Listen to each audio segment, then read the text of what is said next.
Debate Speech 2, Take 5. My name is Isis Granlund, and I am going to be responding to Joel's debate speech on mail-in voting. So, in Joel's speech, he argues that mail-in voting should in fact be the primary way of voting in the United States. He argues against the voter suppression tendencies of in-person ballots, and he brings up many good points on why in-person ballots are conducive to voter suppression and overall are harmful to our democracy. I agree with a lot of the points that he brought up.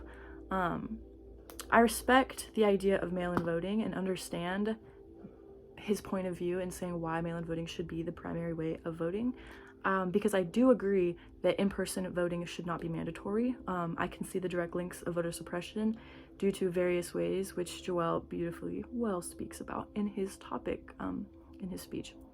And so, but I am arguing against mail-in voting here. So what I'm proposing is that instead of mail-in voting in favor of in-person voting, I believe that we should be doing our voting online. And there's various ways and reasons why I think this. The first reason is backing off of Joel's reason, how in-person voting is obviously conducive to voter suppression. And I'd like to even add on to that and say that the accessibility of mail-in voting is also not conducive to a well-functioning democracy. There's many people in the United States who do not have mailing addresses and do not have direct access to a mailing address.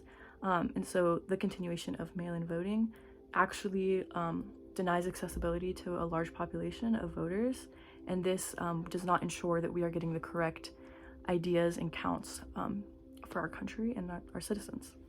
I believe that electronic voting is very much more accessible to a lot of people.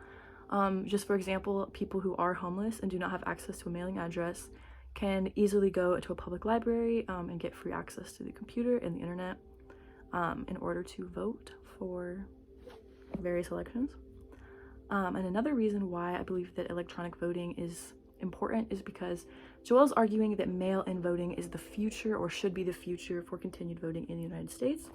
I believe that the way our society is going with media and technology, more and more things of our economy, our society are becoming electronically digitalized, and many more things are becoming done online. For example, we do a lot of our legal work and paperwork online, such as doing our taxes and filing taxes. So I believe that with the way that our industry is going in America and technology on the rise, is that we will eventually become more technologically inclined, and that it would actually impact positively our voter turnout. The biggest fight against online voting is the idea of cyber attacks and fraud, into which that I counter that fraud and fraudulent voting is very much prevalent in all different types of voting in many countries, including the United States. From mail-in voting to in-person voting, there is fraud, no matter what the case. So I want to say that first. Secondly, I believe there is many ways to identify and ensure that we have the correct voters online. Just as you do with your taxes, you have the correct identification, such as a social security number, or various other forms of identification. So there is that. I want to touch up on a few things that Joel said. Specifically, one thing that Joel brings up that I think is a very interesting and good point in his argument for mail-in voting is that how our state has become the blueprint for mail-in voting due to the bipartisan effort on both political parties in Washington state. This is a great example of politicians on both sides of the spectrum working together to ensure, that the people are being accurately represented. And so that's a really good thing. And I think moving voting online would be even more access to people, which would in turn help our elections be more accurate and ensure that citizens of the United States are getting the correct representation that they want. Everything is online nowadays. People live their lives online, communicate through technology and the internet. And just the way that our society is going, I don't see it stopping anytime soon. I feel like we're just going to continue to become more digitalized, and our society and our culture will continue to mesh with the internet and technology. So overall, this is why I think that we should, instead of doing mail-in voting, which again, I would like to say Joel beautifully said his topic.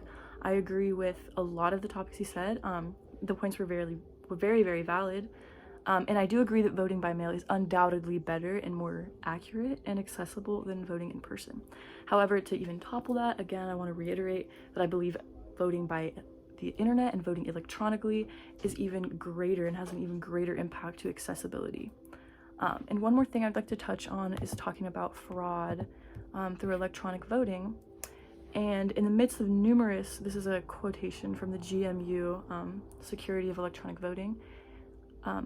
I'm just going to read this directly in this quote. So, the United States is considering whether to categorize the U.S. electronic voting as critical infrastructure to be protected and invested in the midst of numerous high-profile cyber attacks. So, as I said before, fraud is prevalent in everything, and there is a risk. I'm not going to argue that there's not a risk for cyber attacks in U.S. voting elections. However, we've already seen that in the last couple years. In the last presidential debate, we have already had these fraudulent voting numbers, and so I think that, you know, this shouldn't shy us away from voting online. In fact, it should encourage us to actually create a better infrastructure for online voting. And on that, I want to say thank you for listening. Joelle, you're awesome. Corey, thanks for watching. Have a good day.